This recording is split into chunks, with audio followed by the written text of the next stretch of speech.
গুনাহের 5টি ক্ষতি হয়।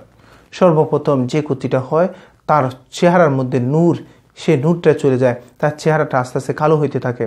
2 নাম্বার হচ্ছে তার অন্তরের যে নূর আছে সে নূরটা চলে যায়, যার কারণে সে বেশি থেকে বেশি গুনাহে লিপ্ত হইতে থাকে। যে বেশি থেকে বেশি যে নেক কাজ করতে হবে সেটা সে ভুলেই যায়। তার নেক কাজ আর তার কাছে ভালো লাগে না, বদ কাজ তার কাছে, খারাপ কাজ করতে তার কাছে খুব ভালো লাগে। 3 নাম্বার যে ক্ষতি হয় গুনাহের কারণে, তার যে 3 নাম্বার ক্ষতি হয়, তার শরীর আস্তে আস্তে দুর্বল হইতে থাকে। তার শরীরের মধ্যে ইমানি জজবা, ইমানি শক্তি, ইমানি নূর যেটা আছে ওটা চলে যায়, যার কারণে সে গুনাহের কারণে এই জিনিসটা চলে যাওয়ার কারণে তার কাছে আর কোনো জিনিস ভালো লাগে না। মানসিকভাবে সে দুর্বল হইতে থাকে, শারীরিকভাবে সে দুর্বল হইতে থাকে, কোনো জিনিস তার কাছে ভালো লাগে না। 4 নাম্বার গুনাহের কারণে যে ক্ষতিটা হয় সেটি হচ্ছে তার রিজিকটা আস্তে আস্তে আল্লাহ পাক সংকুচিত করে দেন। তার রিজিক থেকে বরকত উঠে নেওয়া হয়, তার রিজিকে সমস্ত কিছু শুধু নাই আর নাই হয়ে যায়।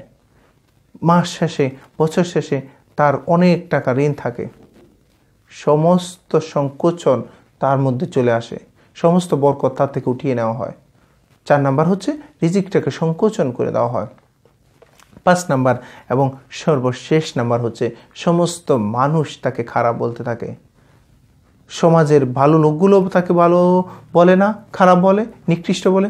ছোট মানুষগুলো তাকে খারাপ বলে, বড়রাও খারাপ বলে, মিডিয়াম যারা তারাও খারাপ বলে, দাড়ি পাকা মুরব্বিরাও তার খারাপ বলে, মা বাবাও খারাপ বলতে থাকে, তার আত্মীয় স্বজন পাড়া প্রতিবেশী তাকে খারাপ বলে।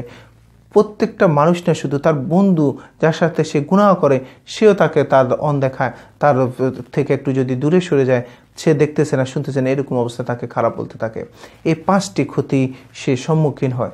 এই 5টি ক্ষতি থেকে যদি আমাদেরকে বাঁচতে হয়, আমাদেরকে গুনাহ থেকে বাঁচতে হবে। সর্বপ্রথম আমাদেরকে কী করতে হবে? চেহারার নূরটা চলে যায় আমাদের গুনাহের কারণে, অন্তরের নূরটা চলে যায়, শরীরের নূরটা চলে যায়, রিজিকটা সংকোচন করে দেয়। আর 5 নাম্বার হচ্ছে সবার চোখে আপনাকে কালারিং করে দিবে, আপনাকে খারাপ ভাবাইয়ে দিবে, খারাপ বানিয়ে দিবে। এই জন্য আসুন আমরা গুনাহ থেকে নিজেকে পারেক করি ইনশাআল্লাহ। আল্লাহ পাক আমাদের সবাইকে বুঝার তৌফিক দান করুক।